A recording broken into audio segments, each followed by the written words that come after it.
అందరికీ నమస్కారం. Shri master CVV గారు వారి యోగ సాహిత్యంలో కానీ,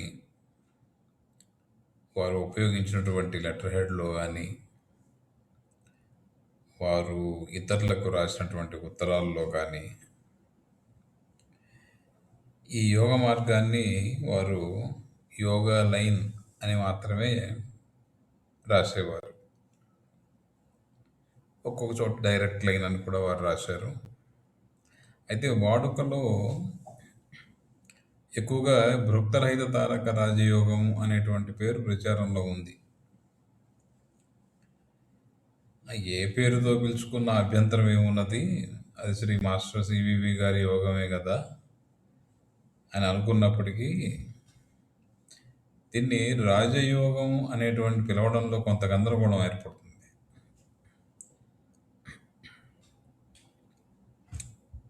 ఇందులో ఈ యోగ సాధన చేసే వాళ్ళందరినీ రాజయోగులను పిలవటం, ఇటువంటి వ్యక్తి పూజలు కూడా మనం చాలా చూస్తూ ఉంటాం. ప్రాచీనంగా చెప్పబడినటువంటి రాజయోగం యొక్క అర్థం ఏమిటి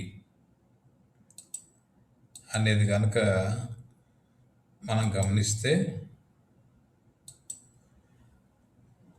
ఆ పేరు ఇక్కడ ఎందుకు కుదరదు అనేది మనకి తెలుస్తుంది.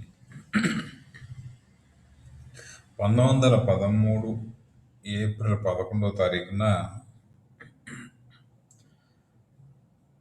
ఇన్నర్ సెక్షన్ మీడియం ఒకరు శ్రీ మాస్టర్ సివివి గారు చెప్పిన విషయాల గురించి వారు రాసుకున్నవి,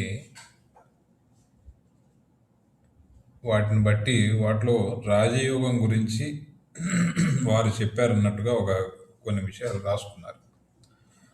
వాటి వివరాలు ఇలా ఉన్నాయి. ఈ రాజయోగము అంటే ఇది ఏకాగ్రత, కాన్సన్ట్రేషన్ మరియు ధ్యానం అంటే మెడిటేషన్, ఈ మార్గం అన్నమాట. ఏకాగ్రత ధ్యానంతో కూడినటువంటి మార్గం పేరు రాజయోగం అనేది ప్రాచీనంగా ఉన్నటువంటి ఒక భావన, ఒక నిర్వచనం. అయితే ఈ రాజయోగం యొక్క పరిధి చాలా విశాలమైనది. ఇది మొత్తం సైకిక్ ప్లేన్ని కవర్ చేస్తుంది. అంటే సైకిక్ ప్లేన్ అంటే మానవుని యొక్క మనోసంకల్పం ద్వారా ప్రభావాన్ని చూపగలిగేటువంటి స్థాయిలన్నింటినీ కూడా ఇది కవర్ చేస్తుంది. దీంట్లో చాలా శక్తులు లేక భౌతిక స్థితిలో ఉన్నటువంటి వ్యక్తికి కొన్ని ప్రత్యేకతలు ఏర్పడుతూ ఉంటాయి. ఉదాహరణకి థాట్ రీడింగ్ అని, క్లైర్వాయన్స్, క్లైర్ ఆడియన్స్, చాలా ఫైన్ కాన్సెప్ట్ని మన మైండ్లో మనం డెవలప్ చేసుకోవటం, భౌతిక దేహం అలా నడుస్తూ ఉండగానే ఆ జీవుడు బయటికి వెళ్ళి రావటం, ఈ మెంటల్ పవర్ ద్వారా ఇతరుల యొక్క వ్యాధులు నయం చేయటం, ఇట్లాంటి సైకిక్ పవర్స్ చాలా వస్తాయి రాజయోగం అనేది ఎక్కువగా లోతుగా సాధన చేసిన వాళ్ళలో. వీటిని మనం మిరకిల్స్ అంటూ ఉంటాం. ఈ ప్రాచీన కాలంలో ఈ సైకిక్ పవర్స్ ద్వారా మెంటల్ హీలర్స్ అని, లేకపోతే ఫెయిత్ హీలర్స్ అని, డివైన్ హీలర్స్ అని, ఇట్లా రకరకాల హీలర్స్ అని చెప్పబడినటువంటి అనేకమైన ఉన్నత జీవరూపాలు మన భారతదేశంలో, భారతవర్షంలో యోగులుగా ప్రకాశించారు. వారంతా గొప్పవారే. అయితే ఈ రాజయోగం అనేటువంటి ఒక సిద్ధాంతం ఈ సైకిక్ పవర్స్, ఆ పవర్స్ ద్వారా ఏర్పడేటువంటి ఫినామినాలను తీసుకుని వాటిని వర్గీకరించి ఒక సైన్స్గా దాన్ని డెవలప్ చేసింది. ఈ సైన్స్ ఆఫ్ బ్రీతింగ్, శ్వాసకు సంబంధించిన విజ్ఞానాన్ని కూడా ఈ రాజయోగం బోధిస్తుంది. ఈ బ్రీతింగ్ ఎక్సర్సైజుల యొక్క ప్రభావం మనస్సు మీద, శరీరం మీద ఎటువంటి అద్భుతమైన ప్రభావాల్ని చూపిస్తాయనే విషయం ఈ మెంటల్ హీలర్స్కి తెలియనివి కావు.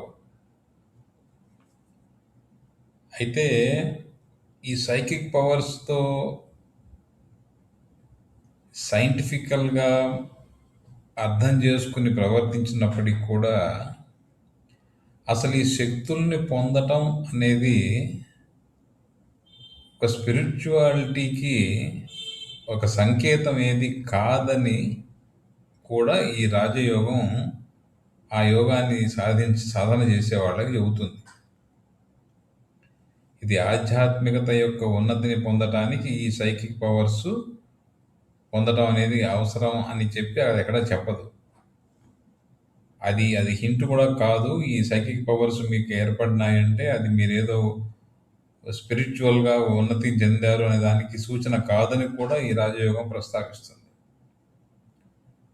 ఏదైనా ఒక సైకిక్ పవర్ అనేది ఒక వ్యక్తికి కనుక రియలైజ్ అయితే, లేక అతనిలో అది పనిచేయటం ప్రారంభం అయితే, వాళ్ళల్లో చాలా తక్కువ స్థాయి ఆలోచనలు చేసేవాళ్ళు, చాలా బలహీనమైనటువంటి బుద్ధి కలిగిన వాళ్ళు ఈ స్పిరిచువల్ ట్రూత్ అనేటువంటి మార్గం నుంచి చాలా సులభంగా పక్కకి వెళ్ళిపోతారు. ఏదో ఒక తలనొప్పినో లేదా గుండె నొప్పినో నయం చేసే శక్తి మాకు వచ్చినందువల్ల వచ్చింది కాబట్టి మేము స్పిరిచువల్గా ఒక ఉన్నత స్థితికి చేరుకున్నామని చెప్పి అనుకోవటం అనేది కూడా ఈ రాజయోగ సాధన చేసే వాళ్ళల్లో ఉంది.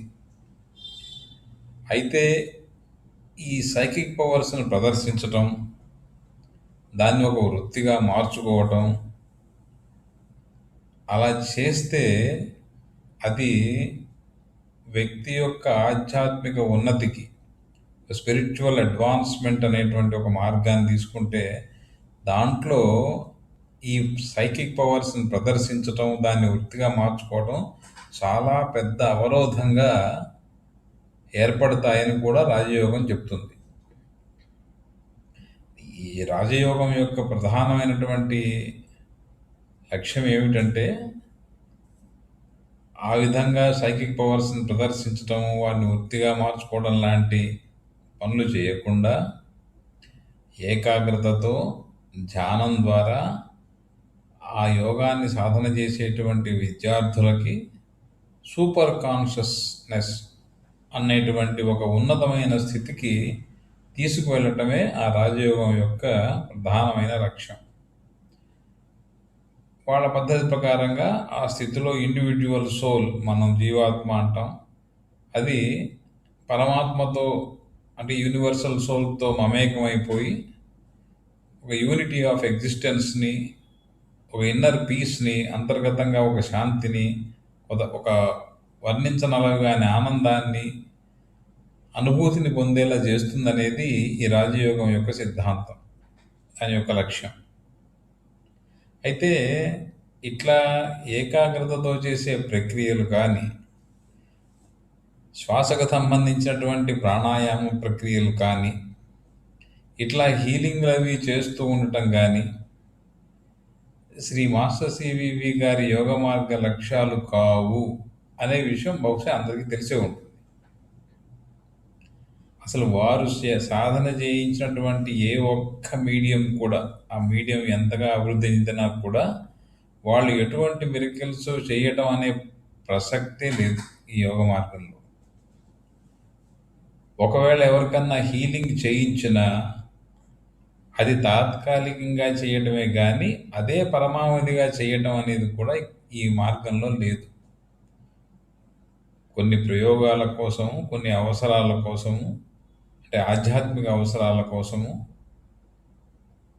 ఇటువంటి ప్రక్రియలు ఏ విధంగా నడుస్తాయో చూసుకోవడం కోసము, ఆ వ్యక్తి ఏ విధంగా అభివృద్ధి చెందాడని దానికి సాక్షిభూతంగా కోసం శ్రీ మాస్టర్ గారు అనుమతించిన మేర ఇతరులకు హీలింగ్లు అవి చేశారే కానీ ఈ హీలింగ్లు చేయటమే ఇక్కడ పనిగా పెట్టలే. ఇక జీవుడు పరమాత్మతో మమైకమైపోవటం అనేటువంటి ప్రక్రియ ఈ యోగ మార్గంలో ఎక్కడా లేదు. అసలు పరమాత్మ అనే మాటకి నిర్వచనమే చాలా భిన్నంగా ఇచ్చారు. మనం ఎంతసేపటికి కూడా మనకి సంబంధించినవిగా ఒక జీవుడికి సంబంధించిన దృష్టికోణం నుంచే మనం అన్ని నిర్వచనాలని ఇస్తాం. ఇక పరమాత్మ జీవుడు కాకుండా వేరు, అలాగే మరి జీవాత్మ, అంతరాత్మ, ప్రవేశాత్మ ఇటువంటి కాన్సెప్ట్స్ కూడా ఉన్నాయి కాబట్టి అవన్నీ మన దృష్టికోణం నుంచి మనం చూస్తాం. భౌతిక స్థితిలో ఉన్నప్పటికీ ఉన్న జీవరూపం యొక్క దృష్టికోణం. కానీ అసలు ప్రతిదానికైనా ఒక కాన్సెప్ట్ అనేది సృష్టిలో ఏర్పడకుండా అది మెటీరియల్ ఫామ్గా ఒక పదార్థంగా వ్యక్తం అవడం అనేది ఉండదు. కాబట్టి పరమాత్మ అనే నిర్వచనం కానీ, జీవాత్మ, అంతరాత్మ, ప్రవేశాత్మ అనేటువంటి నిర్వచనాలు కానీ, ఆ యొక్క కాన్సెప్ట్స్ ఏ విధంగా సృష్టిలో నిర్దేశించబడ్డాయి, అవి ఎటువంటి స్థితులని మనకి సూచిస్తాయి అనే విషయాలు మాస్టర్ గారు వాటి యొక్క నిర్వచనాలుగా చెప్పారు.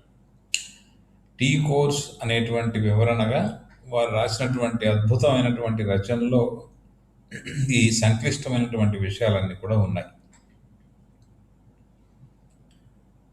కాబట్టి ఇప్పుడు మనం ప్రస్తావించుకున్నటువంటి రాజయోగము, దాని యొక్క లక్షణాలు, దాని యొక్క లక్ష్యాలు మనం చూస్తే,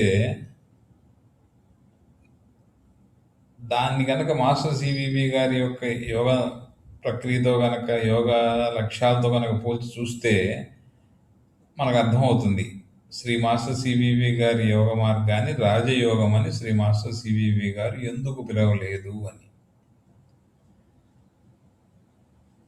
ఒక సందర్భంలో ఒక మీడియం, ఇంటర్సెక్షన్ మీడియం ఒక ఆయన మాస్టర్ గారు ప్రస్తావించారని చెప్పి ఆయన రాసుకున్న దాంట్లో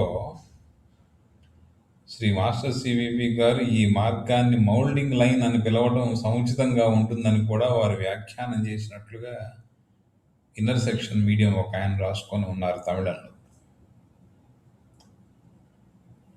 శ్రీ మాస్టర్ సివివి గారి మార్గంలో యోగము అంటే సమస్త మానవులకి అన్వయించేటువంటి మానవ రూప నమూనాలో ఒక పరిణామ ప్రక్రియగా చేపట్టినటువంటి మార్పు, అటువంటి మార్పుకు అనువైనటువంటి ఖగోళ స్థితిని ఏర్పరచటం, అది ఈ యోగ ప్రక్రియ. ధాతు, వృక్ష, జంతు, మానవ పరిణామాల్లో వివిధ దశల్లో ఉన్నటువంటి పరిమితులను ఛేదించుకొని ఇంతదాకా వచ్చినటువంటి మానవ పరిణామం